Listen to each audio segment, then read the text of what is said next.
Hi there, Cosmo family. My name is Eliel, and the moon has entered in Gemini, making a conjunction with Uranus retrograde. The Uranian energy is very high because we have come, we have came from the opposition with Mars in Sagittarius, Sagittarius, sorry, that is linked with the directions and the actions that we take. The last week we was with Mercury, that is associated to the function of mental processes and information.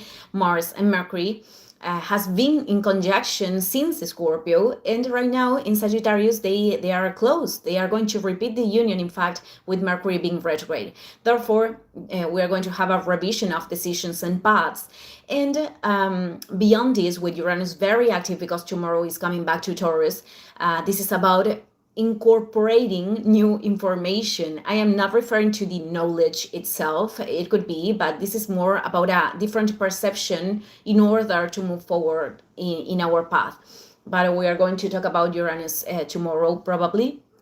Today I wanted to speak about Venus because it just entered in Scorpio. It is going to stay there until November 30th.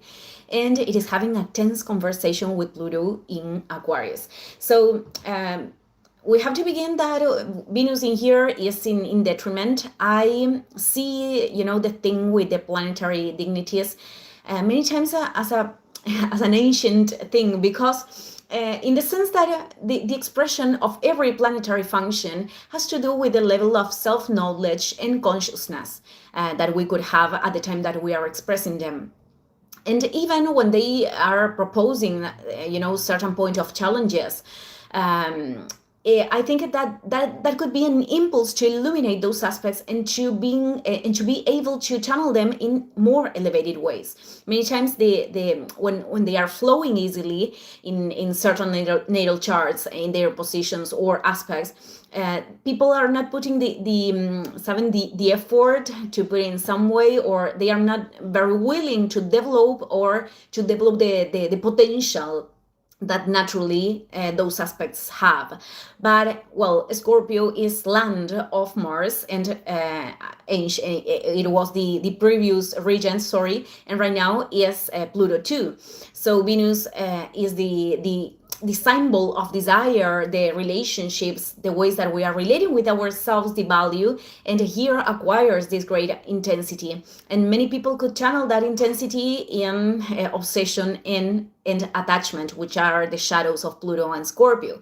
But this Venus in its most elevated expression, it is wanting to go to the roots. It is desiring very deep connections that can go through processes of transformation and being able to reveal our essence in them. It is a Venus with this great capacity of resilience, this force, this strength to be reborn. And when it is well integrated, it can accompany other people in their processes of death. It is the contact with our passions in every level, in the most instinctive one, as sexual attraction, as the passion that we could feel for a project or something that we like. And all those levels, they need to be aligned to the higher dimensions of the soul, so that intensity could be at the service of the development of oneself and what surrounds us. I mean, sexuality is not something incorrect, but if that instinctive part makes us to attach to spaces, people, or situations that are not allowing us to grow, then that energy begins to distort. The passion for a project is wonderful, but if that passion turns into an excessive ambition that makes us not caring how we are impacting other people with our actions because we want to obtain certain desires, then the energy starts to be distorted too. Well, this transit in the square with Pluto and Aquarius, this necessarily takes us to remove unconscious aspects, the parts that we tend to reject the most. And as we are rejecting them, many times they are coming by destiny as a reflection in other people. For example, if someone is creating relationships in an unconscious way, wanting attention and wanting the other person to make me avoid every instance of pain, the most probable thing is that it is going to be attracted a person that is going to offer the opposite, lack of attention, and is going to remove that experience that the person was rejecting. So this transit It is about confronting our most denied parts. Other example that I put many times, as you know, very linked with this Plutonian energy, is envy, because I see this, many people has a lot of rejection to recognize even that they are feeling that. It is one of the feelings more judged in our society, and in fact many people that are in very denial of that are too much focused in the envy that other people could have about them.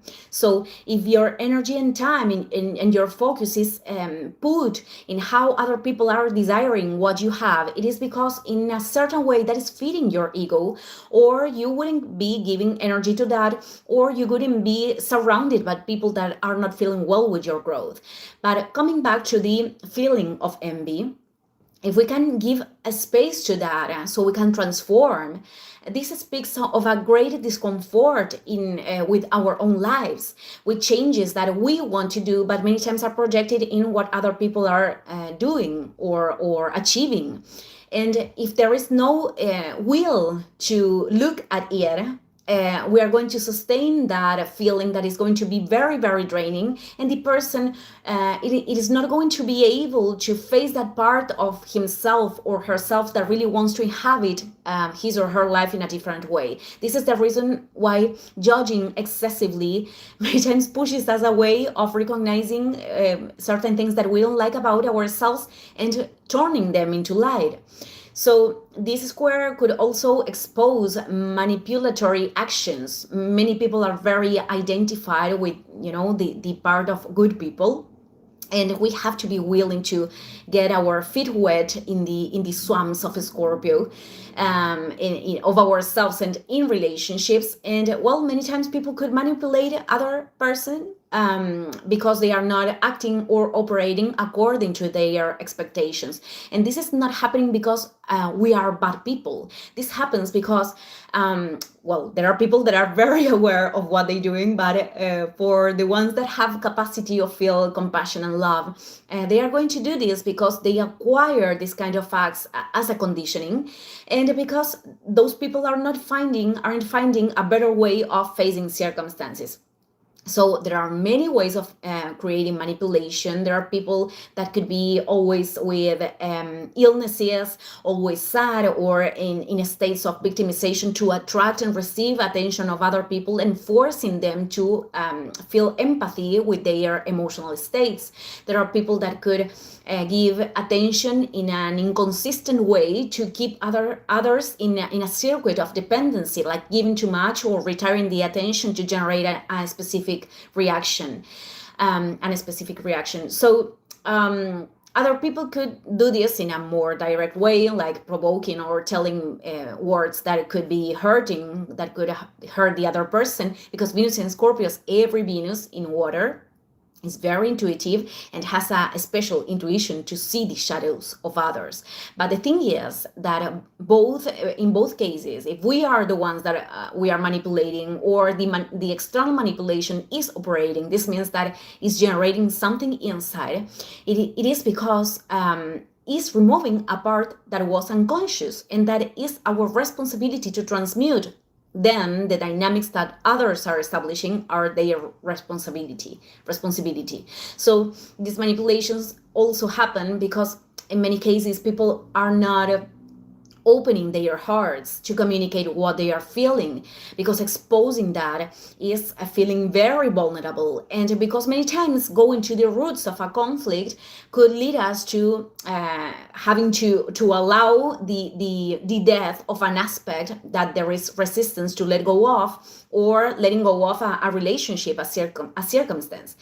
And it is precisely the desire of controlling what others are feeling or how others are acting, or the situations, what pushes us away of putting the focus in the only thing that we can do, that we have the power to do, which is placing how we are feeling and identifying which things are not aligned with our genuine desires. I am referring to these basic values that we cannot compromise because we feel that we are betraying ourselves and taking consequent decisions with that.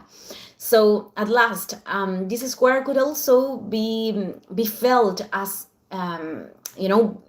as feeling precisely controlled by something, someone, or a situation, and that can activate a lot of rejection. This response of this state of being threatened.